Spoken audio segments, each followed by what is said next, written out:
ಮನುಸ್ಮೃತಿಯಲ್ಲಿ ಭಗವಾನ್ ಮನು ಹೇಳುವ ಹಾಗೆ ಯತ್ರ ನಾರಾಯಣಸ್ತು ಪೂಜಂತೆ ರಮಂತೆ ತತ್ರ ದೇವತಾ.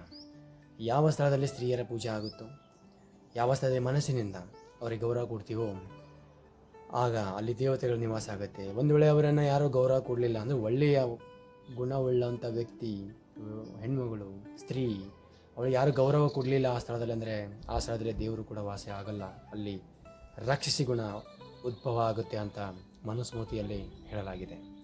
ನೋಡಿ, ಅವರದೇ ಆದಂಥ ಒಂದು ಮಾನಸಿಕ ಕಾರಣ ಸಮಸ್ಯೆ ಆಗಿರ್ಬೋದು ಅಥವಾ ದೈಹಿಕ ಕಾರಣ ಸಮಸ್ಯೆ ಆಗಿರ್ಬೋದು, ಈ ಎಲ್ಲ ಸಮಸ್ಯೆಗಳ ಬಗ್ಗೆ ನಾವು ಇವತ್ತು ಈ ಒಂದು ವಿಡಿಯೋದಲ್ಲಿ ತಿಳ್ಕೊಳ್ಳೋಣ. ಈ ಮಹಿಳೆಯರಿಗೆ ಮಾಸಿಕ ಧರ್ಮ ಅಂತ ಪ್ರಾರಂಭ ಆಗುತ್ತೆ. ಆರ್ತವ್, ಅನಾರ್ಥವ್, ಕಷ್ಟಾರ್ಥವ್, ರಸೋನಿವರ್ತಿ, ಶ್ವೇತಪ್ರದರ ಅಂತ ಬಹಳಷ್ಟು ಸಮಸ್ಯೆಗಳು ಬರ್ತಾ ಇರ್ತಾವೆ. ಈ ಸಮಸ್ಯೆಗಳನ್ನು ಯಾವ ರೀತಿಯಾಗಿ ಹೊರಗಡೆ ಬರಬೇಕು ಅಂತ ಕೂಡ ಆ ಶಾಸ್ತ್ರದಲ್ಲಿ ಹೆಚ್ಚಿನ ಪ್ರಮಾಣದಲ್ಲಿ ಒತ್ತಿ ಹೇಳಿರತಕ್ಕಂಥ ವಿಷಯಗಳು ಅಂತಂದರೆ ಮಹಿಳೆಯರ ಆರೋಗ್ಯದ ಬಗ್ಗೆನೇ ಹೇಳಿದ್ದಾರೆ. ಯಾಕೆ ಅಂದರೆ ಶಾಸ್ತ್ರದಲ್ಲಿ ಮಹಿಳೆಗೆ ಮೊದಲ ಸ್ಥಾನ ಇದೆ. ನೀವು ಎಲ್ಲೂ ಹುಡುಕಕ್ಕೆ ಹೋಗಬೇಡಿ, ಈ ಮಹಿಳೆಗೆ ಏನೋ ಕೀಳಾಗಿ ನೋಡ್ತಾರೆ ಹಾಗೆ ಹೀಗೆ ಅಂತ ಇತ್ತೀಚಿನ ದಿನಗಳಲ್ಲಿ ಜನಗಳು ಮಾಡಿದವು ಅಷ್ಟೇ. ಆದರೆ ಮೊದಲನೇ ಸ್ಥಾನ ಆಗಿರೋದು ಮಹಿಳೆಗೆ. ಇದು ಒಂದು ಮಾತ್ರ ನೀವು ಗಮನದಲ್ಲಿ ಇಟ್ಕೊಳ್ಳಿ. ಮಂಡಲ್ ಮಿಶ್ರನ ಹೆಂಡತಿ ಅವಳಿಗೆ ಅಧ್ಯಕ್ಷತೆ ಸ್ಥಾನ ಕೊಟ್ಟಿದ್ರು. ಶಂಕರಾಚಾರ್ಯರ ಬಗ್ಗೆ ವಾದ ವಿವಾದಗಳನ್ನು ಮಾಡುವಂಥ ಸಂದರ್ಭದಲ್ಲಿ ಅಧ್ಯಕ್ಷ ಸ್ಥಾನದಲ್ಲಿ ಇದ್ದಿದ್ದು ಮಹಿಳೆ. ನೆನ್ಪಿಟ್ಕೋಬೇಕು ನೀವು. ಯಾವುದೇ ಆಗಿರ್ಬೋದು, ಲೋಪಮುದ್ರ ಆಗಿರ್ಬೋದು, ಅಪಾಲ ಆಗಿರಬಹುದು, ಯಾರೇ ಆಗಿರ್ಬೋದು, ಮೊದಲನೇ ಸ್ಥಾನ ಮಹಿಳೆಗೆ ಇದೆ. ಅದಕ್ಕೆ ಆರೋಗ್ಯ ಯಾವ ರೀತಿ ಕಾಪಾಡ್ಕೋಬೇಕು. ಒಂದು ವೇಳೆ ನಿಮಗೆ ಈ ಒಂದು ಮಾಸಿಕ ಧರ್ಮದ ಬಗ್ಗೆ ಏನಾದರೂ ಸಮಸ್ಯೆ ಆಯಿತು, ಕೆಲವರಿಗೆ ಮಾಸಿಕ ಧರ್ಮ ಸರಿಯಾದ ಆಗೋದಿಲ್ಲ, ಕೆಲವರಿಗೆ ನಿರಂತರವಾಗಿ ಬಹಳಷ್ಟು ಮಹಾವರಿ ಅಂತ ಕರೀತಾರೆ ಅದನ್ನು. ಅತಿ ಹೆಚ್ಚು ಮಾಸಿಕ ಧರ್ಮದಲ್ಲಿ ಸಮಸ್ಯೆ, ಬಹಳಷ್ಟು ಪೇನ್ ಆಗ್ತಾ ಹೋಗುತ್ತೆ, ಮತ್ತು ಅತಿ ಹೆಚ್ಚು ರಕ್ತಸ್ರಾವ ಆಗ್ತಾ ಹೋಗುತ್ತೆ. ಇನ್ನೂ ಬಿಳಿ ಸೆರಗು ಅಂತ ಕರಿತಿರಲ್ಲ, ಅದಕ್ಕೆ ಲಿಕೋರಿ ಅಂತ ಏನು ಕರಿತಿರಲ್ಲ ಅದು. ಈ ಸಮಸ್ಯೆಗಳನ್ನು ಯಾವ ರೀತಿ ಬರ್ತಾ ಹೋಗುತ್ತಾ, ಮುಖ್ಯವಾಗಿ ಏನು ಮಾಸಿಕ ಧರ್ಮ ಯಾವ ಪ್ರಾಣಕ್ಕೆ ಸಂಬಂಧಿಸಿದ್ದು, ಅದು ನಮ್ಮ ದೇಹದಲ್ಲಿ ಎಷ್ಟು ಅಪಾನ, ವ್ಯಾನ, ಸಮಾನ. ಈಗ ವ್ಯಾನವಾಯು ಏನು ಕೆಲಸ ಮಾಡುತ್ತೆ, ಪ್ರಾಣವಾಯು ಏನು ಕೆಲಸ ಮಾಡುತ್ತೆ, ಸಮಾನವಾಯು ಏನು ಕೆಲಸ ಮಾಡುತ್ತೆ, ಮತ್ತು ಉದಾನವಾಯು ಏನು ಕೆಲಸ ಮಾಡುತ್ತೆ, ಅಪಾನವಾಯು ಏನು ಕೆಲಸ ಮಾಡುತ್ತೆ. ಅಪಾನವಾಯು ನಾಭಿಯ ಕೆಳಗಡೆ ಆಗುವಂಥ ಎಲ್ಲ ಕೆಲಸಗಳು, ಶುಕ್ರಧಾತು ಹೊರಗಡೆ ಬರೋದಾಗಿರ್ಬೋದು, ಮಹಿಳೆಯರ ಋತುಸ್ರಾವ ಆಗಿರಬಹುದು, ಗರ್ಭಸ್ರಾವ ಆಗಿರಬಹುದು, ಏನೇ ಎಲ್ಲ ಶುದ್ಧೀಕರಣ ಕ್ರಿಯೆ, ಮಲಮೂತ್ರ ಆಗಿರ್ಬೋದು. ಈ ಶುದ್ಧೀಕರಣ ಕ್ರಿಯೆ ಏನು ಮಾಡುತ್ತೆ ಅಂದರೆ ಅದು ಅಪಾನವಾಯುವಿನ ಕೆಲಸದಲ್ಲಿ ಬರುತ್ತೆ, ನಾಭಿಯ ಕೆಳಗಡೆ ಇರ್ತಕ್ಕಂಥದ್ದು.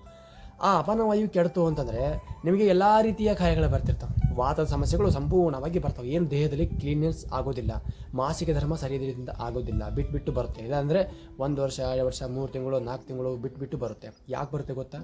ಅಪಾನವಾಯು ಕೆಡೋದ್ರಿಂದ. ಅಪಾನವಾಯು ಯಾಕೆ ಕೆಡುತ್ತೆ? ಅಪಾನವಾಯು ಯಾಕೆ ಕೆಡುತ್ತೆ ಅಂತಂದರೆ ಮುಖ್ಯವಾಗಿ ಚಿಂತೆಯಿಂದ. ರಸವಾಹಿನ್ಯ ದುಷ್ಯಂತೆ ಚಿಂತಾನಂ ಅತಿ ಚಿಂತೆಯೇತ್.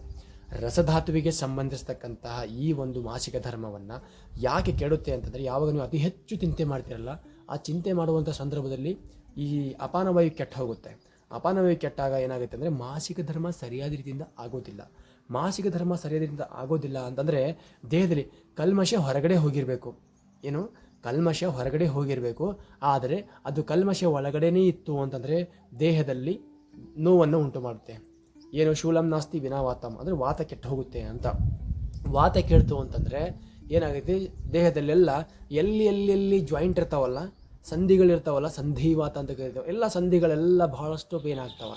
ಅಂದರೆ ಸಂಧಿಯ ಸ್ಥಾನ ಎಲ್ಲೆಲ್ಲಿ ಕಫದ ಸ್ಥಾನ ಇರುತ್ತಲ್ಲ ಅಲ್ಲೆಲ್ಲ ಈ ವಾತ ಹೋಗಿ ಕುಂತ್ಕೊಳ್ಳುತ್ತೆ, ಅಲ್ಲಿ ಪೇನ್ ಉಂಟು ಮಾಡ್ತಾ ಹೋಗುತ್ತೆ. ಬಹಳಷ್ಟು ಪೇನ್ ಅಂದರೆ ತಡಿಲಾರದಂತಹ ಪೇನ್ ಆಗ್ತಾ ಹೋಗುತ್ತೆ.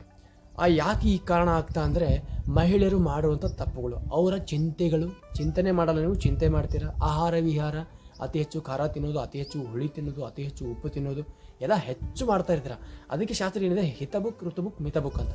ಹಿತವಾಗಿ ತಿನ್ನಿ, ಮಿತವಾಗಿ ತಿನ್ನಿ, ಋತುಗೆ ಅನುಸಾರವಾಗಿ ತಿನ್ನಿ, ಊಟ ಮಾಡಿ ಅಂತ ಹೇಳ್ತಾರೆ. ಆದರೆ ನೀವೇನು ಮಾಡ್ತೀರಾ, ಎಲ್ಲರೂ ಏನು ಮಾಡ್ತೀರ ಅಂದರೆ ಅತಿ ಹೆಚ್ಚು ಚಿಂತೆ ಮಾಡೋದ್ರಿಂದ ರೋಗ ಉಲ್ಬಣ ಆಗಿಬಿಟ್ಟು ದೇಹನ ಸರ್ವನಾಶ ಸತ್ಯನಾಶ ಆಗ್ತಾ ಹೋಗುತ್ತೆ. ಅದಕ್ಕೆ ನೀವು ಈ ರೀತಿ ಮಾಡೋಕ್ಕೆ ಹೋಗಬೇಡಿ. ಆದರೂ ನೋಡಿ, ಈ ಜಗತ್ತಿನಲ್ಲಿ ಏನೇ ಸಮಸ್ಯೆ ಇರಲಿದ್ದಕ್ಕೊಂದು ಉಪಾಯ ಇದೆ. ಒಂದು ವೇಳೆ ವಾತದ ಸಮಸ್ಯೆಯನ್ನು ಸಂಪೂರ್ಣವಾಗಿ ಕಡಿಮೆ ಮಾಡೋದಕ್ಕೆ ಯಾವ ರೀತಿಯಾಗಿ ನಾವು ಕಡಿಮೆ ಮಾಡ್ಕೋಬೇಕು, ಪರಿಹಾರ ಏನು ಅಂತ ಸಮಸ್ಯೆ ಆಗುತ್ತೆ ಅಲ್ಲ, ಏನು ಪರಿಹಾರ ಮಾಡ್ಕೊಳ್ಬೇಕು? ಈ ಪರಿಹಾರ ಹೇಳೋದಕ್ಕಿಂತ ಮುಂಚಿತವಾಗಿ ನಿಮ್ಗೆ ಏನೇನು ಸಮಸ್ಯೆಗಳಾಗ್ತಾವೆ, ಇನ್ನೂ ಸ್ವಲ್ಪ ಸಮಸ್ಯೆಗಳನ್ನ ಹೇಳ್ತೀನಿ. ಕೂದಲಿನ ಸಮಸ್ಯೆ, ಅತಿ ಥಿನ್ನಾಗ್ತಾ ಹೋಗ್ತಾವೆ, ಭಾಳ ಮುರಿಯೋದಾಗಿರ್ಬೋದು, ಕಡಿಯೋದಾಗಿರ್ಬೋದು ಕೂದಲು, ಮತ್ತು ಕೂದಲು ಉದುರೋದಾಗಿರಬಹುದು. ಇನ್ನು ಹೊಟ್ಟೆ ನೋವು ಅತಿ ಹೆಚ್ಚು ನೋವಾಗುತ್ತೆ, ಚರ್ಮ ಒಣಗೋದಾಗಿರ್ಬೋದು, ಬಾಯಿ ಒಣಗೋದಾಗಿರ್ಬೋದು, ಹೊಸಬೆ ಆಗದೆ ಇರೋದಾಗಿರ್ಬೋದು, ಬರೀ ಹುಳಿ ತಿನ್ನಬೇಕು ಅಂತ ಆಸೆ ಆಗಿರಬಹುದು. ಬಹಳಷ್ಟು ಸಮಸ್ಯೆ ಆಗ್ತಾ ಹೋಗ್ತಾವೆ. ಬರೀ ಮಾನಸಿಕ ಏನೋ ಸಣ್ಣ ಸಣ್ಣ ವಿಷಯಗಳ ಬಗ್ಗೆ ಇಷ್ಟು ದೊಡ್ಡ ಪ್ರಮಾಣದಲ್ಲಿ ಮಾಡ್ತೀರಾ. ಅತಿ ಹೆಚ್ಚು ಸಣ್ಣ ಸಮಸ್ಯೆಗೂ ಕೂಡ ದೊಡ್ಡ ಸಮಸ್ಯೆಯನ್ನು ಮಾಡ್ಕೋತೀರಾ. ಮಹಿಳೆಯರು ಯಾವ ಸಂದರ್ಭದಲ್ಲಿ ಈ ಮಾಸಿಕ ಧರ್ಮ ಸರಿಯಾದ ರೀತಿಯಿಂದ ಆಗಲಿಲ್ಲ ಅಂದರೆ ಯಾರಿಗೂ ಸರಿಯಾದ ರೀತಿಯಿಂದ ಮಾತಾಡೋದಿಲ್ಲ. ಯಾರಾದರೂ ಮಾತಾಡಿದ್ರೂ ಸಮಸ್ಯೆ, ಏನೋ ದೊಡ್ಡ ಸೌಂಡ್ ಕೇಳಿದ್ರೂ ಸಮಸ್ಯೆ, ಏನಾದರೂ ಚೀರಿದ್ರೂ ಸಮಸ್ಯೆ, ಎಲ್ಲೋ ಜಗಳ ಆಡ್ತಾ ಇದ್ರೆ ಇಲ್ಲಿ ನಿಮಗೆ ಭಯ ಆಗ್ತಾ ಹೋಗುತ್ತೆ. ನಿಮಗೆ ಚಿಂತೆ ಆಗುತ್ತೆ, ಭಯ ಆಗುತ್ತೆ, ಶೋಕ ಆಗುತ್ತೆ, ಕ್ರೋಧ ಬರುತ್ತೆ. ಈ ನಾಲ್ಕು ತುಂಬ ಆಗುತ್ತೆ ಯಾವಾಗ ನಿಮಗೆ ಮಾಸಿಕ ಧರ್ಮ ಸರಿಯಾದ ಆಗೋದಿಲ್ಲ ಅಂದರೆ. ಮಹಿಳೆಯರ ಕೂದಲು ಹೇಗಿರಬೇಕು, ಮಹಿಳೆಯರ ಚರ್ಮ ಹೇಗಿರಬೇಕು, ಮಹಿಳೆಯರ ಆರೋಗ್ಯ ಹೇಗಿರಬೇಕು ಎಲ್ಲ ನಿರ್ಧಾರ ಮಾಡುವಂಥದ್ದು ಈ ಮಾಸಿಕ ಧರ್ಮ. ಮಾಸಿಕ ಧರ್ಮ ಸರಿಯಾದ ರೀತಿಯಲ್ಲಿ ಇತ್ತು ಅಂದರೆ ನಿಮಗೆ ಎಲ್ಲ ಸಮಸ್ಯೆ ದೂರ ಆಗ್ತವೆ. ಯಾವಾಗಲೂ ಕಾಂತಿಯುಕ್ತರಾಗಿರ್ತೀರ, ಉಲ್ಲಾಸಭರಿತರಾಗ್ತೀರ, ಅದ್ಭುತವಾದಂಥ ಶಾರೀರಿಕ ಶಕ್ತಿ, ಮಾನಸಿಕ ಶಕ್ತಿನ ಹೊಂದ್ತೀರ. ಯಾವಾಗಂದರೆ ಮಾಸಿಕ ಧರ್ಮ ಸರಿಯಾದ ರೀತಿಯಿಂದ ಸ್ರಾವ ಕರೆಕ್ಟಾಗಿ ಆಯಿತು ಅಂದರೆ ನಿಮಗೆ ಯಾವ ಸಮಸ್ಯೆನೂ ಬರೋದಿಲ್ಲ ಜಗತ್ತಿನ. ಇದು ಒಂದು ಬರ್ತವೆ. ಮತ್ತು ಪರಿಹಾರ ಏನು? ಚಿಂತೆ ಬಿಡಬೇಕು, ಶೋಕ ಬಿಡಬೇಕು, ಕ್ರೋಧ ಮಾಡಿಕೊಳ್ಳಬಾರ್ದು.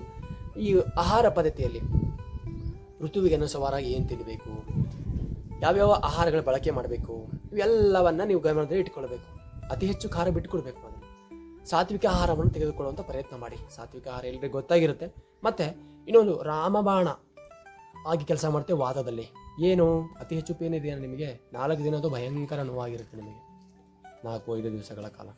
ಅದರಿಂದ ಏನಾದರೂ ಸಮಸ್ಯೆಗೆ ಪರಿಹಾರ ನಿಮಗೆ ಆಗಬೇಕು ಇತ್ತು ಅಂತಂದರೆ ಇಷ್ಟು ಸುಂದರವಾಗಿ ಏನಿದೆ ಅಂತಂದರೆ ಬಹಳಷ್ಟು ಸುಲಭದ ಒಂದು ವಿಚಾರ ಏನು ಅಂತಂದರೆ ಬಸ್ತಿ ಚಿಕಿತ್ಸೆ ಅಂತ ಪಂಚಕರ್ಮದಲ್ಲಿ ಆಯುರ್ವೇದ ಕ್ಷೇತ್ರಕ್ಕೆ ಹೋಗಿಬಿಟ್ಟು ಬಸ್ತಿ ಕರ್ಮವನ್ನು ನೀವು ಮಾಡ್ಕೊಳ್ಬೋದು. ಬಸ್ತಿ ಕರ್ಮ ಏನು ಬಸ್ತಿ ಕರ್ಮ?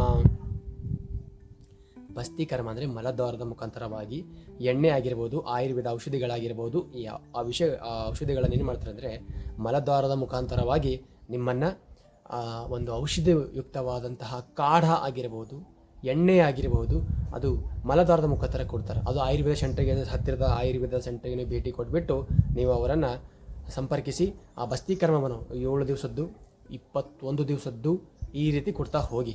ಭಾಳ ಒಳ್ಳೆಯ ಪರಿಣಾಮ, 100% ನಿಮಗೆ ಅದರಿಂದ ಒಳ್ಳೆಯ ರಿಸಲ್ಟ್ ಸಿಗುತ್ತೆ. ಬಸ್ತಿ ಕರ್ಮ ಅಂತಲೇ ಬಿಟ್ಕೊಳ್ಳಿ.